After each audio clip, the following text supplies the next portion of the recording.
Good afternoon from Bali, everyone. It's Aniva Menon from hearthealthbrainhealth.com, encouraging healthy grieving and mindful actions. Today, I thought I would talk to you a little bit more about Shiva Shakti, and I'm going to focus in this series about Shakti or on Shakti. Shakti is power, and remember that Shiva energy and Shakti energy are in each of us. Every male, every female has both, and in this series, I'd like to focus on Shakti because Shakti is a divine energy that is power. It is power, and there's a number of different powers. When we see images of deities that are defining Shakti, there's often 8 arms, sometimes 4, sometimes 8, many times 8. But there are 8 different types of powers that each of us have inherent in our soul energy. So this series will be talking about this. Now, I also would love to make sure that you have some tools to work with, because learning the information is great. And I love teaching and helping you in the learning of information. Then the application of it is what really makes a difference. So in terms of this power, Shakti gives the energy for acting based on wisdom. And when I combine this with things like energy medicine, most important thing about energy medicine and this idea is that we're using an understanding that has developed into a knowledge in a way that then adds with a divine wisdom to allow for authentic actions. And this is something that has really been lost. Like, all of this Shakti energy is a divine energy, and it's something that we haven't practiced very much. We've definitely practiced much more from the ego space of accomplishments and achievements, and even whether we say degrees or anything that we've achieved is something that we've become very mindful of. So everything that we've gathered, we look at, people have bigger houses today, they have more cars today, we have more gadgets today, and all of this came at the expense of losing some of our inherent powers that we didn't put enough focus on. And so today I'm going to help to start training you in how to rebuild these powers. And it's certainly what I'm encouraging here in Bali, but from Bali, I'd like to encourage anyone who's watching these videos all over the world to empower yourself. And I'm hoping that today's video will be just a start for this. I thought I would start with one of the Shakti powers, which is the ability to withdraw. The ability to withdraw. Now, I want you to understand how this has been shaped in time over our lifetime. So anyone who has been around for 25 years, like they can remember 25 years ago, I'm taking that number as a good length of time to kind of look back on what did we have 25 years ago and what do we have now. We have a lot more.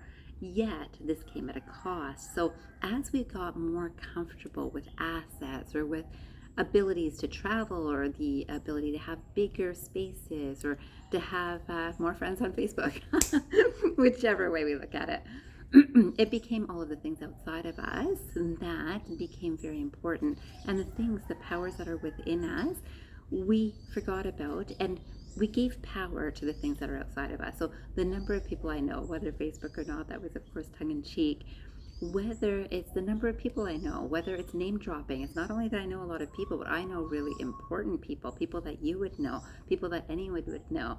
And this became important that, I know the leader of this company, I know the author of this book, I know that all of the things that was literally about name dropping, because I would like to be associated with that and make sure that you know how important I am, because obviously if this important person knows me and you know me, I'm pretty special.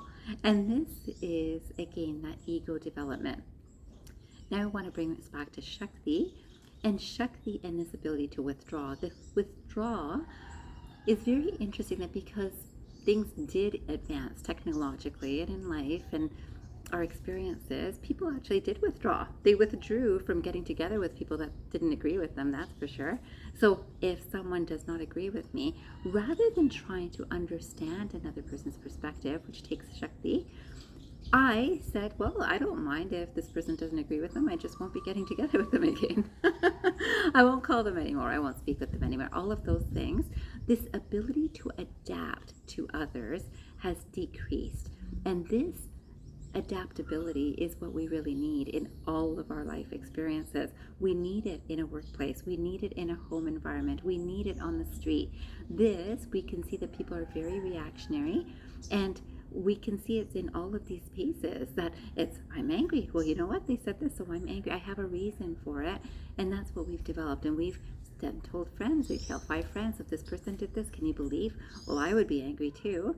As soon as they say, I've got my validation for being angry. Anger is not a wisdom space, because when I am angry, which has become a very common space, angry, irritability, frustration, all of that has become very common because we said it's okay that, yeah, you know what, if I was in that situation, I'd be angry too. Then we thought we were a little bit better of, well, at least I didn't say anything. But every time I think about them, I'm angry. And guess who's feeling all of that? I am. Whoever is carrying an energy that is not useful, we might be thinking that, well, I'm so irritated with them, I'm not speaking with them, I'm not communicating with them, and it's all because they do not agree with me. They do not see things my way. They don't understand me. Do I try to understand? Do we try to work together? Do I encourage myself to be compassionate, loving, understanding, and peaceful? Because those are Shakti powers. And this is what this series is going to be about. This first quotation that I wanted to read to you, it says, I withdraw from the energy of situations. I detach from my old patterns of reacting. I silence my mind, connect to my divinity. I come back to the scene with my purity, power, and peace. I use my power to withdraw, to overcome the evil of control and criticism. Now remember, control and criticism. When I'm using this ability to withdraw, we would say that, well, if we withdrew from friendships that weren't making us happy or not agreeing with us, isn't that the power to withdraw? No. The withdrawing is of the mind, is to recognize that this person is not speaking kindly to me, not speaking respectfully, not behaving respectfully. Who am I? I am still peace, purity, and power. This peace, purity, and power, when a person is coming at us in a space that's not kind, which is not considerate, which is not helpful, and they might actually be thinking that they're being helpful, perhaps to themselves, but perhaps to the friendship or relationship or family experience or work experience, they might actually feel that I'm actually helping this because when we speak, we don't get along so well. This doesn't shape us in a way that is understanding and helpful. So this withdrawing became withdrawing completely. We see this in family situations too. You might have experienced this, that oftentimes parents with the best meaning intentions with their children are speaking to their children and saying, this isn't right, and this, you're not doing this right, or maybe you should do this way, but maybe they're not speaking it that way. They start that way. After the 5th time of saying that, it's like, you're not doing this right. You're not listening. There's a stronger energy, there's a bit of frustration. It's like, I'm the parent. All of these things come up, and it's not the ability to withdraw. Now, what the child did is they did withdraw. They said, I don't want to be around you when I'm upset. Sometimes they say it, sometimes they don't. They withdraw and move into their room. Well, we've got bigger homes now, so every child has their own room most of the time. So they withdraw to their room and they disappear. They'd say, I just want to be alone. And a lot of adults do this too. So remember that your children are also picking up your patterns. Withdraw, and I feel like I'm being so good because look, I'm not going to stand and argue with them. So thank goodness that I saved us both from that. It's not healthy. The healthy direction is to be able to stay and say, I still love you. I love you.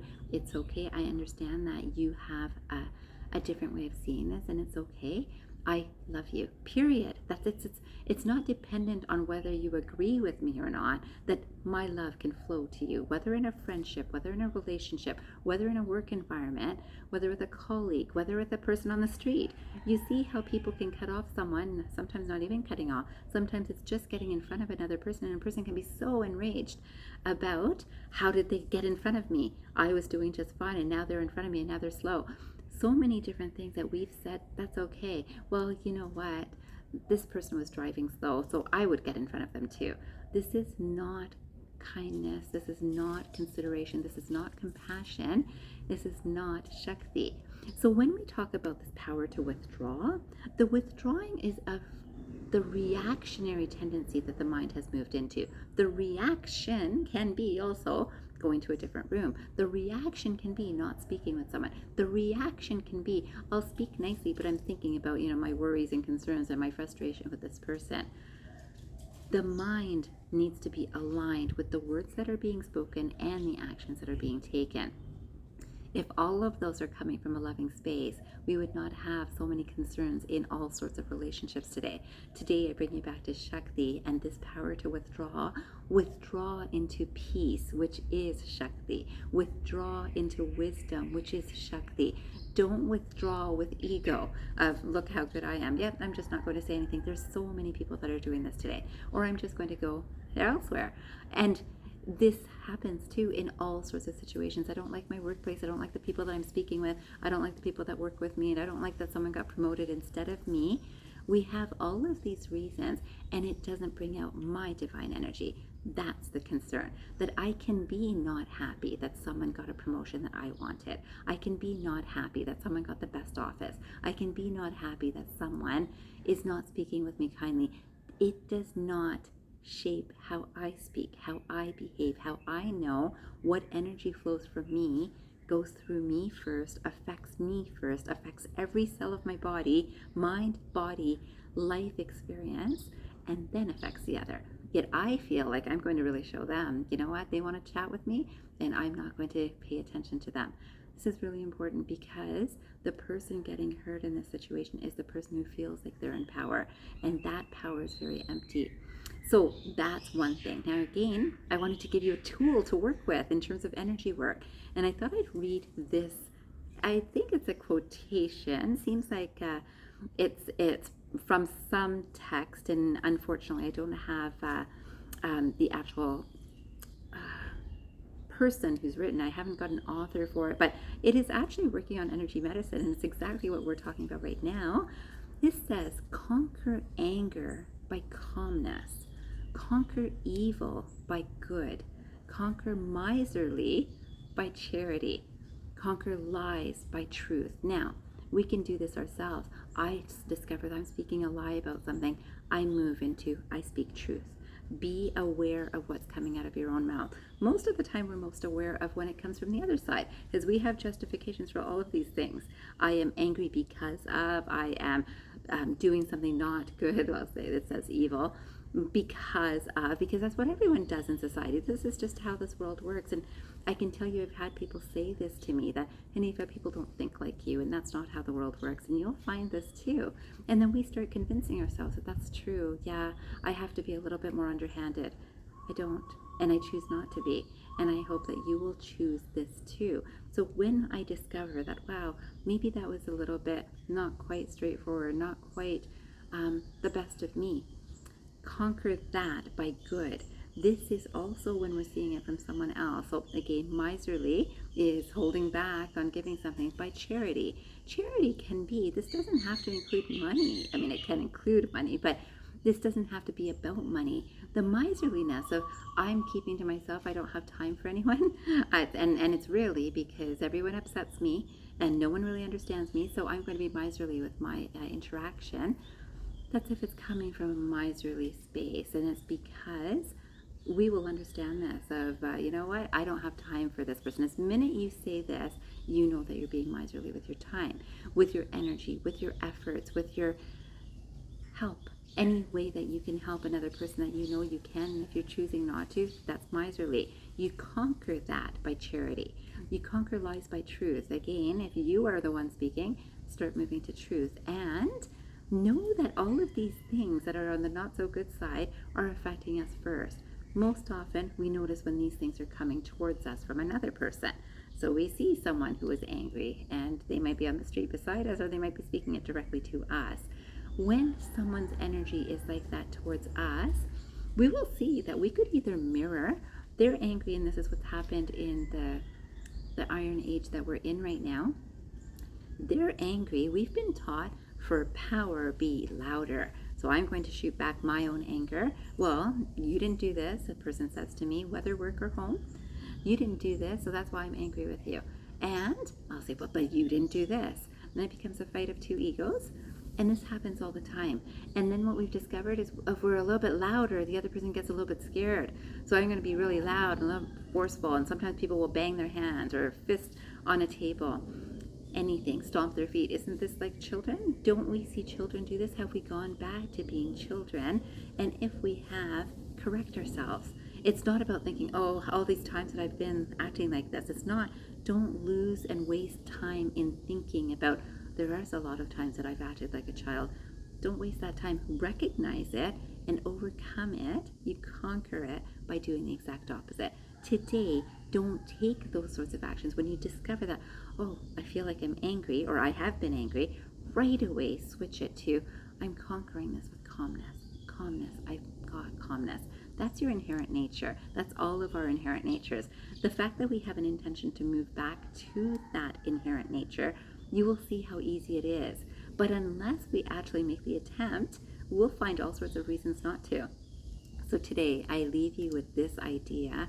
You can conquer something that's not great in terms of your thoughts, your words, or your behaviors by doing the exact opposite. The trick, the magic, is to actually be aware, to mindfully be aware and humble in understanding ourselves of how am I behaving through my thoughts, through my words, through my actions. How am I? Because the only person we can improve is ourselves, and it only takes one person, whether in a family, in a relationship, in an organization, to be spreading this energy and this correct behavior to reshape everything and start bringing back the golden age, which I know that we're all looking forward to. Some of us are consciously participating. I hope you will too, and I hope you remember, transform your mind and transform your life. Have a great day, everyone.